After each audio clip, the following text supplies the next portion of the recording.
기도하겠습니다. 하나님 감사합니다. 오늘도 거룩하고 복된 주일날 우리 하나님 앞에 나와서 귀한 말씀을 듣게 하시니 감사합니다. 성령님께서 조명하여 주시고 우리에게 생명의 양식을 주실 때 우리 하나님께서 전하는 자나 받는 자가 복이 되게 하시고 은혜가 되게 하여 주시옵소서. 예수님의 이름으로 기도합나이다. 아멘. 오늘 하나님의 말씀의 본문은 고린도전서 15장 51절로 52절 말씀이 되겠습니다. 보라, 내가 너희에게 비밀을 말하노니 우리가 다 잠잘 것이 아니요 마지막 나팔의 순식간에 호련히 다 변화되리니 나팔 소리가 남에 죽은 자들이 썩지 아니할 것으로 다시 살아나고 우리도 변화되리라. 아멘. 오늘 하나님 말씀의 제목은 예수님은 언제 오시는가 입니다. 예수님은 언제 오시는가. 그리스도인들의 소망은 바로 주님이 오시는 것이 가장 큰 기대와 소망이라고 하겠습니다. 주님이 오심으로 역사는 끝나고 새로운 영원한 역사가 시작되기 때문입니다. 우리가 지난주에 주님 오시는 성탄절, 그것은 예수님의 초림이고 이제 우리가 주님 오신다라는 그런 말은 예수님의 재림에 관하여 우리는 말씀하고 있는 것입니다.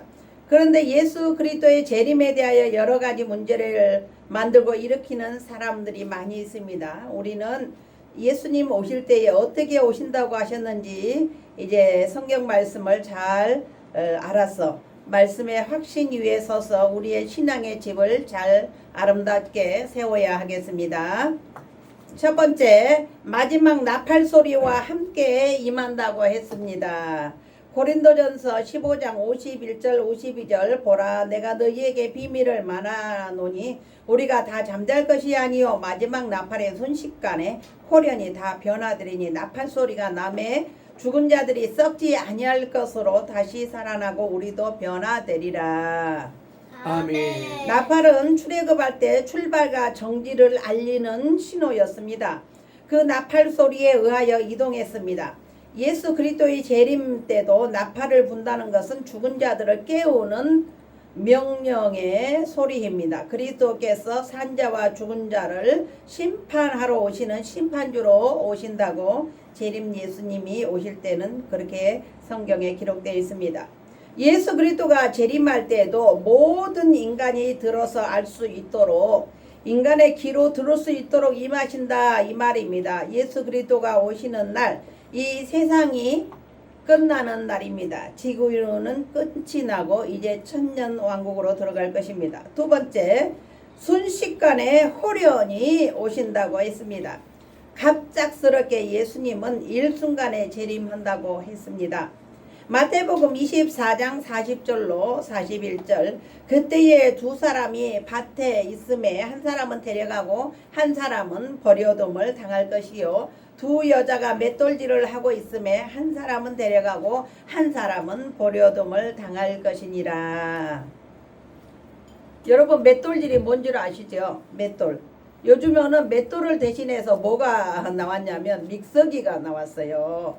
그래서 이 가정주부들이 부엌에서 주방에서 일하기가 시간이 많이 단축되었어요. 옛날에는 시골에서 그 맷돌질을 하려면 이렇게 큰 둥그런 돌짝이 가운데 구멍이 나서 두 사람이 이것을 이렇게 큰 돌을 돌려가지고 콩이나 곡물을 갈아서 음식을 요리를 만들었는 그 맷돌이라고 합니다.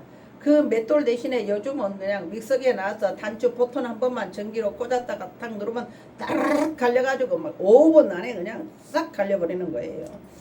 그런데 이게 맷돌질을 할 때에 한 사람은 데려감을 당하고 한 사람은 버려둠을 당한다 이랬는데 맷돌질은 여인들이 하는 일하고 있는 가운데서 또 한 사람은 택함을 받고 한 사람은 버림을 당할 수 있다.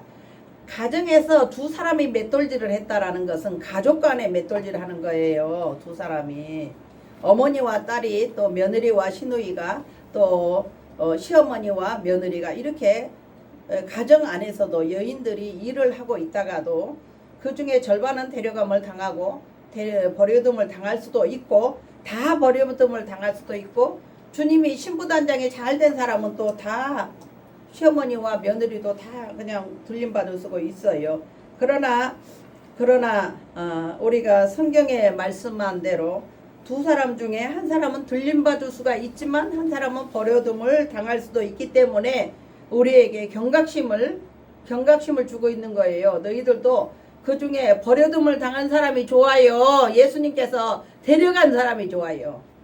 데려가는 사람이 좋겠죠. 예수님이 불러가서 구름 타고 하늘에 올라가서 신부단장을 잘한 사람은 택함 받아가지고 혼인잔치에 참여하고 천년왕국으로 들어가고 얼마나 영광스러운 자리가 될 것인지 우리는 기다리고 설레고 준비해야 하겠습니다.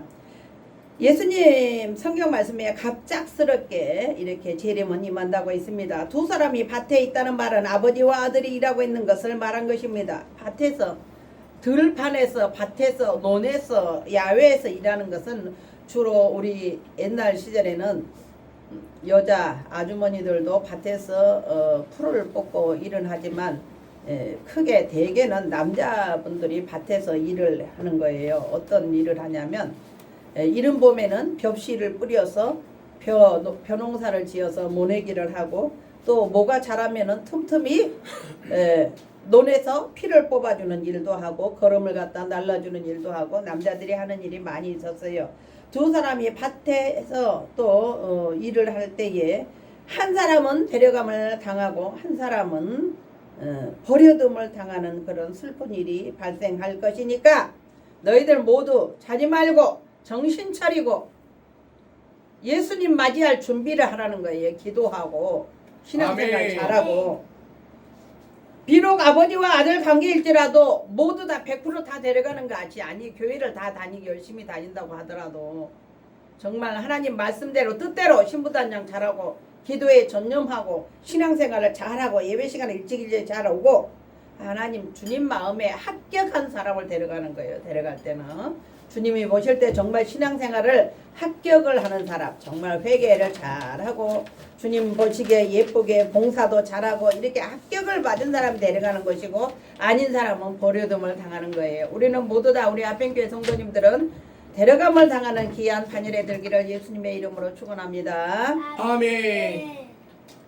주님이 오시는 시간이 길지 않습니다. 천지를 말씀으로 창조하신 그분의 능력으로 초자연적인 방법으로 오시기 때문에 주님이 오시는 것은 순식간에 이루어집니다.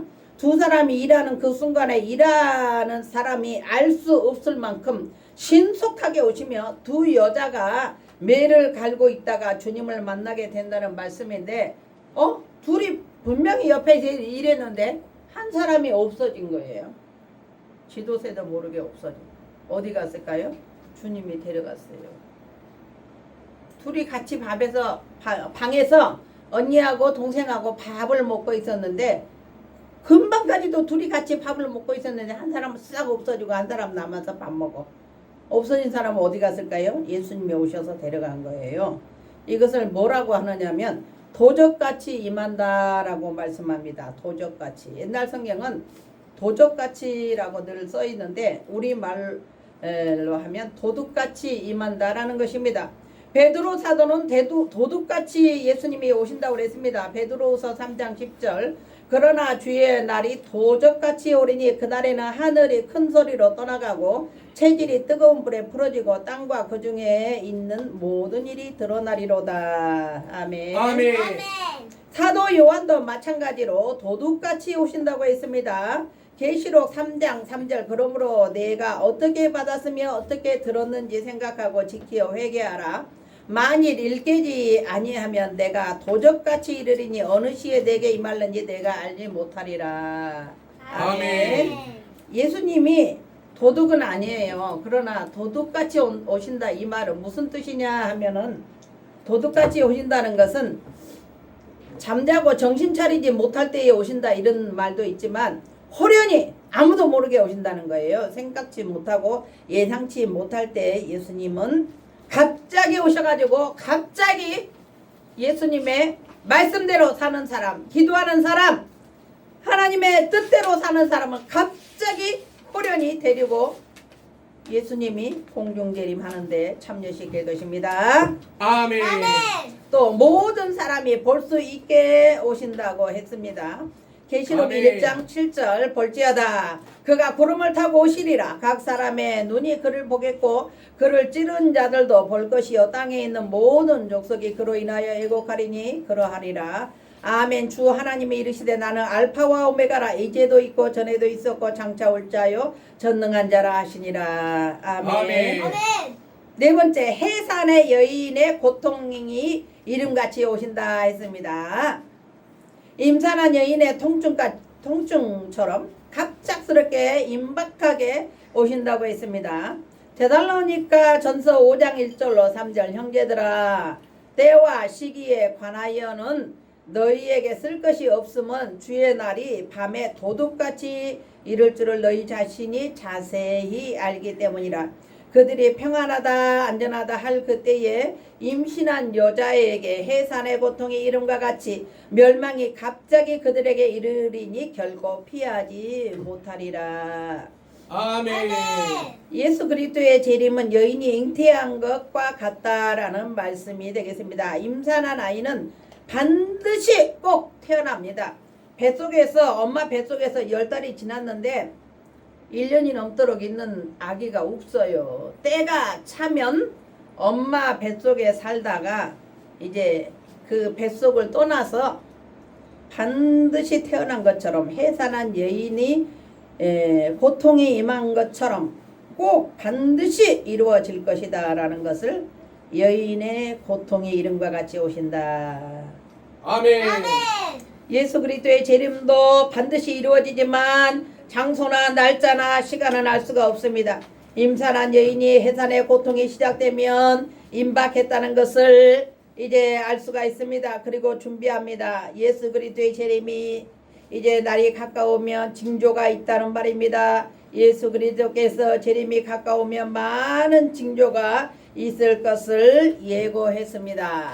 아멘. 우리가 성경에 말하는 예수님 오실 때 징조 기근과 재난이 있을 것이다. 그리고 갑자기 난리와 난리의 소문이 있을 것이다. 예수 그리스도가 오시기 그런 징조는 천재지변이 곳곳에서 많이 일어날 것이다.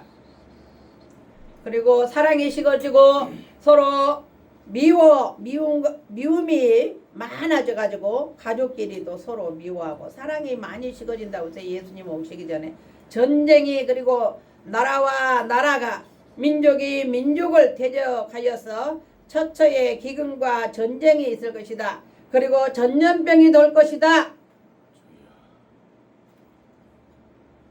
무슨 징조가 있어오리까? 제자들이 예수님께 와서 질문했을 때 예수께서 대답하여 이르시되 너희가 사람의 미혹을 받지 않도록 주의하라. 그리스도의 재림이 가까우면 여러 징조가 있을 것을 말씀했고 사람의 미혹이 많이 있을 것이다 그랬어요. 미혹이 뭔지 알아요? 거짓말로 막 해가지고 사기쳐가지고 막 사람을 나쁜 데로 끌고 가거나 돈을 또 그냥 가지고 날르거나 여러 가지 미혹이 있어요. 미혹. 나쁜 길로 데리고 자꾸 가는 거예요. 미혹이 있을 거라고 했어요. 민족과 민족, 나라와 나라의 대적, 많은 거짓 선지자, 적그리스도의 출현, 처처의 기근과 지진 발생, 무화과 나무의 회복, 노아 시대와 로세 시대 사람들처럼 인간성이 부패하여서 사랑이 식어지리라. 온 땅에 복음이 전파되면 그때 예수님 오신다. 이런 징조가 있습니다. 아멘. 다섯 번째 제자들이 본 그대로 오신다고 했습니다. 승천할 때 천사들을 통하여 하늘로 가심을 본 그대로 구름을 타고 오신다고 했습니다. 사도행전 1장 10절로 11절 올라가실 때에 제자들이 자세히 하늘을 쳐다보고 있는데 흰옷 입은 두 사람이 그들 곁에 서서 이르되 갈릴리 사람들아 어찌하여 서서 하늘을 쳐다보느냐. 너희 가운데 하늘로 올려주신 예수는 하늘로 올라가심을 본 그대로 오시리라 하였느니라.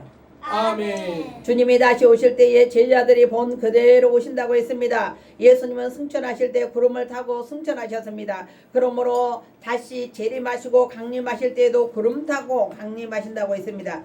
예수님이 구름을 꼭 타야 하시는 분은 아니십니다. 그러나 자신이 재림주라는 것을 알리시는 표적과 그 이적이 예수님은 구름을 타고 오신다는 것입니다.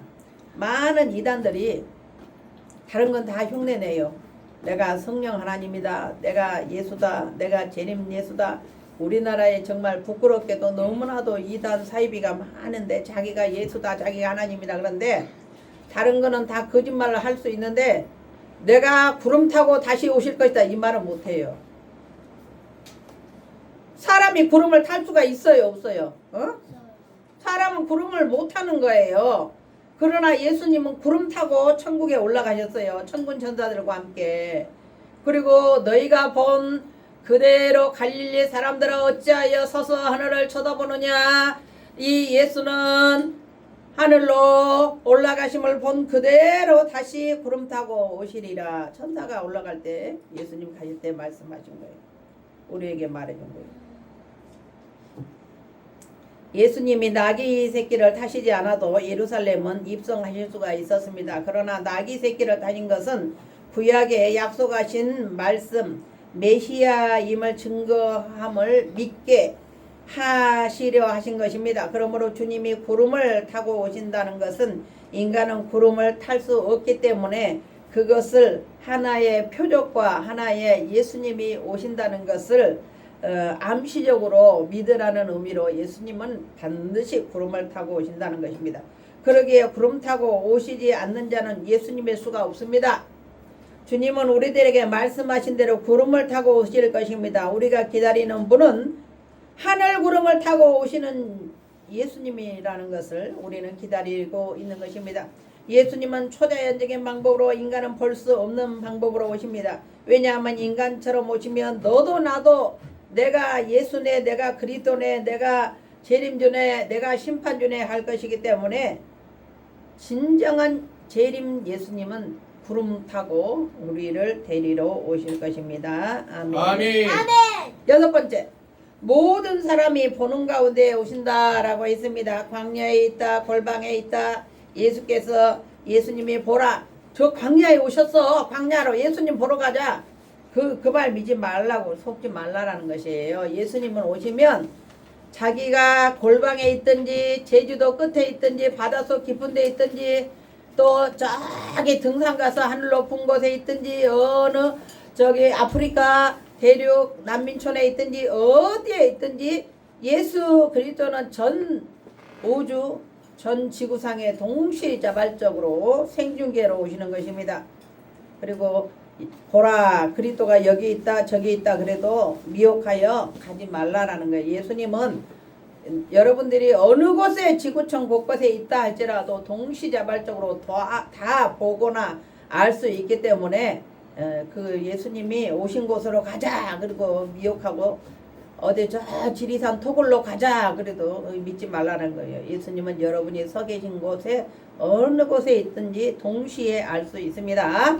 마태복음 24장 24절로 27절 거짓 그리스도들과 거짓 선지자들이 일어나 큰 표적과 기사를 보이어 할 수만 있으면 택하신 자들도 미혹하게 하리라. 보라 내가 너희에게 미리 말하였노라. 그러면 사람들이 너희에게 말하되 보라 그리스도가 광야에 있다 하여도 나가지 말고 보라 골방에 있다 하여도 믿지 말라. 번개가 동편에서 나서 서편까지 번쩍인 같이 인자의 임함도 그러하리라 했습니다. 아멘. 아멘.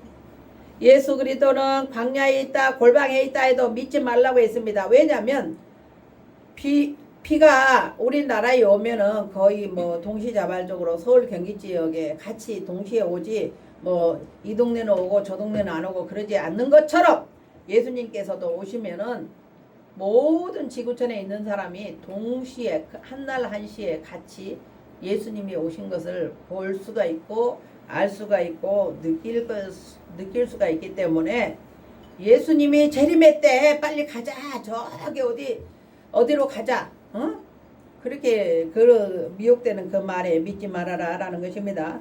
사도 바울은 예수 그리스도께서 승천할 때도 500여 명이 보는 가운데서 승천했다라는 것을 성경에 말씀하고 있습니다. 고린도전서 15장 4절로 8절 장사 지낸 바 되셨다가 성경대로 사흘 만에 다시 살아나사 게바에게 보이시고 후에 12제자에게와 그 후에 500의 형제에게 일시에 보이셨나니 그 중에 지금까지 대다수는 살아있고 어떤 사람은 잠들었으며 그 후에 야고보에게 보이셨으며 그 후에 모든 사도에게와 맨 나중에 만삭되지 못하여 난자와 같은 내게도 보이셨느니라. 아멘. 아멘. 예수 그리스도의 재림은 모든 사람이 보는 가운데서 오신다고 했습니다. 각 사람의 눈으로 볼 수 있도록 번개가 동에서부터 서에서 번쩍인 같이 주님의 오실 때도 그렇게 만민이 보는 가운데서 오신다고 하셨습니다. 예수님이 오실 때에는 모든 사람들이 보는 가운데 세계인이 집중하는 가운데 오실 것을 말씀했습니다. 이미 주님이 오셨다는 말은 믿지 말라고 하셨습니다. 광야에 있다 해도 믿지 말고 골방에 있다 해도 믿지 말라고 했습니다. 주님은 그렇게 한쪽 어느 일부 지구촌 구석에서 오시는 것이 아니라 모든 사람이 보는 가운데서 오신다고 했습니다. 여러분들 올림픽이나 하계올림픽이나 동계올림픽 선수들이 운동하고 막 그 체력 막 그 중계할 때 전 세계에서 밤이 됐든 낮이 됐든 밤낮은 바뀔 수가 있지만 그 달리고 싸우는 것을 동시에 볼 수 있을까요? 없을까요? 동시에 생중계로 볼 수 있어요. 요즘에는 얼마나 이게 기계가 발달이 되어서 며칠 있다 보고 그런 거 없어요. 올림픽 선수들도 하물며 싸우고 훈련하고 경기하는 것을 전 세계에 생중계로 금메달 따는 것을 동시다발적으로 볼 수 있는데 하물며 예수 그리스도께서 오시는 것이 올림픽 선수들만큼이나 못하게 그렇게 오시지 않아요. 예수님은 전 세계가 동시다발적으로 볼 수 있도록 어느 곳에 있든지 바다 끝에 있든지 산 깊은 골짜기에 있든지 예수님은 한눈에 있는 곳에서 누구든지 볼 수 있고 알 수 있도록 오시는데 순식간에 호련히 오신다는 거예요. 그래서 우리는 준비해야 합니다. 회개해야 합니다. 아멘. 우리는 깨어 있어야 합니다. 아멘. 정신 차려야 합니다. 이 세상 일에 정신이 팔려갖고 세상 일에 그냥 완전히 정신을 놓고 예수님을 잊어버리고 신앙생활에 게을리하고 하는 것은 정신 못 차리는 행위입니다. 우리는 정말로 정신 차려야 돼요. 정신 차리라는 것은 쉬지 말고 기도해야 된다. 쉬지 말고 성경 읽어야 되고 쉬지 말고 회개해야 되고 쉬지 말고 전도해야 되고 그런 것을 정신 차린다라는 말이에요. 우리는 하나님께서 성경 말씀에 뭐라고 했는지 어떻게 살으라고 했는지 서로 사랑하고 서로 용서하고 서로 돕고 서로 이웃을 돌아보고 서로 전도하고 쉬지 말고 기도하고 항상 찬양하고 항상 범사에 감사하고 항상 기도하고 하나님 앞에 영광 돌리는 모습으로 살으라는 거예요. 아멘. 7번째 영광스러운 모습으로 오신다고 했습니다. 천사들과 함께 나팔소리와 함께 예수님은 영광스럽게 임한다고 했습니다. 마태복음 24장 29절로 31절 그날 환란 후에 즉시 해가 어두워지며 달이 빛을 내지 아니하며 별들이 하늘에서 떨어지며 하늘의 권능들이 흔들리리라. 그때에 인자의 징조가 하늘에서 보이겠고 그때에 땅의 모든 족속들이 통곡하며 그들이 인자가 구름을 타고 능력과 큰 영광으로 오는 것을 보리라. 저가 큰 나팔 소리와 함께 천사들을 보내리니 저희가 그 택하신 자들을 하늘 이 끝에서 저 끝까지 사방에서 모으리라 라고 했습니다. 아멘. 소림 예수님은 초라하게 마국간에서 태어나셨습니다. 인간의 초라한 모습으로 목수의 아들로 오셨습니다. 그러나 재림 예수님은 인류를 심판하시는 만왕의 왕으로 영광스러운 모습으로 다시 오신다고 했습니다. 8번째 심판주로 오신다고 했습니다. 아멘. 산자와 죽은 자를 심판하실 심판주로 오시는 분이 바로 예수 그리스도입니다. 마태복음 25장 31절로 33절 인자가 자기 영광으로 모든 천사와 함께 올 때에 자기 영광의 보좌에 앉으리니 모든 민족을 그 앞에 모으고 각각 분별하기를 목자가 양과 염소를 분별하는 것 같이 하여 양은 그 오른편에 염소는 왼편에 두리라 했습니다. 선한 일을 행한 자는 생명의 부활로 악한 일을 행한 자는 심판의 부활로 나오리라 했습니다. 요한복음 5장 24절 29절 내가 진실로 너희에게 이르노니 내 말을 듣고 나를 보내신 이를 믿는 자는 영생을 얻었고 심판에 이르지 아니하나니 이는 사망에서 생명으로 옮겼느니라. 진실로 진실로 너희에게 이르노니 죽은 자들이 하나님의 아들의 음성을 들을 때가 오나니 곧 이때라. 듣는 자는 살아나리라. 아멘. 아버지께서 자기 속에 생명이 있음같이 아들에게도 생명을 주어 그 속에 있게 하셨고 또 인자됨으로 말미암아 심판하는 권세를 주셨느니라. 이를 놀랍게 여기지 말라. 무덤 속에 있는 자가 다 그의 음성을 들을 때가 오나니 선한 일을 행한 자는 생명의 부활로 악한 일을 행한 자는 심판의 부활로 나오리라. 아멘. 아홉 번째, 신랑의 모습으로 임한다고 했습니다. 마태복음 25장 5절로 12절. 신랑이 더디어 물어 다 졸며 잘새 밤중에 소리가 나되 보라 신랑이로다 맞으러 나오라 하매 그때에 그 처녀들이 다 일어나 등을 준비할새 미련한 자들이 슬기 있는 자들에게 이르되 우리 등불이 꺼져가니 너희 기름을 좀 나눠달라 하거늘. 이렇게 예수 그리스도께는 신랑된 모습으로 오신다고 했습니다. 열 번째, 임금의 모습으로 임한다고 했습니다. 마태복음 25장 34절. 그때의 임금이 그 오른쪽에 있는 자들에게 이르되 내 아버지께 복받을 자들이여 나와 창세로부터 너희를 위하여 예비된 나라를 상속받으라. 주님이 오시는 목적이 인류를 심판하시고 택한 자들에게 약속하신 구원을 이루려고 오십니다. 양과 염소는 비슷하지만 질이 다릅니다. 인간은 비슷하지만 본질적으로 택함 받은 자와 버림받은 자는 다릅니다. 생각이 다르고 행동이 다르고 가치관이 다르고 사상이 다르고 목적이 다르고 인생관이 다른 거예요. 양은 주님의 우편에 염소는 좌편에 두리라고 하셨습니다. 우편은 하나님의 나라로 연결된 측이며 좌편은 지역으로 연결된 방향입니다. 우리의 소망은 주님을 만나는 것입니다. 우리는 우편에서는 양의 반열에 다 들어가시기를 바랍니다. 아멘. 양은 어떤 사람이냐? 기도하고 깨어있고 서로 사랑하고 서로 용서하고 하나님 말씀대로 전도하고 찬양하고 감사하고 이런 사람이 양이에요. 아멘. 염소는 어떤 사람이냐? 참자기를 좋아하고 미워하고 싸우고 서로 이를 갈고 원수 짓고 전도도 안 하고 기도도 안 하고 세상 것에 푹 빠져가지고 하나님 말씀을 게을리하고 기도하기를 게을리하고 전도하기도 게을리하고 부모 말도 안 듣고 원수 지는 걸 좋아하고 싸우기를 좋아하고 그런 사람은 염소예요. 결론의 말씀이 되겠습니다. 신부단장 잘 하셔서 깨어서 기도하고 우리에게 주어진 사명 감당을 잘 하다가 예수님이 구름 타고 재림하실 때에 저와 여러분들은 호련히 변화되어서 휴거를 받아서 예수님과 함께 영원한 나라 천국에 들어가시는 저와 여러분들이 되시기를 주님의 이름으로 축원합니다. 아멘. 하나님 감사합니다. 오늘도 믿음으로 하나님 말씀을 선포했습니다. 우리는 예수님 오실 날을 심히 가까운 이때에 아버지 하나님의 음성을 듣고 정신 차려서 회개하고 깨달아서 주님의 뜻대로 순종하여 양의 반열에 들어 다 천국에 입성하는 우리 모두가 되게 축복하여 주시옵소서. 예수님의 이름으로 기도드리옵나이다. 아멘. 이제는 우리 주 예수 그리스도의 은혜와 하나님 아버지의 극진하신 사랑하심과 성령님의 감화 감동 인도 교통하심이 믿음으로 깨어서 기도하며 양의 반열에 들기를 소원하는 우리 합평교회와 인나라 민족교회 또 유튜브를 시청하는 시청자들 위해 이제부터 영원토록 함께 계실지어다. 아멘.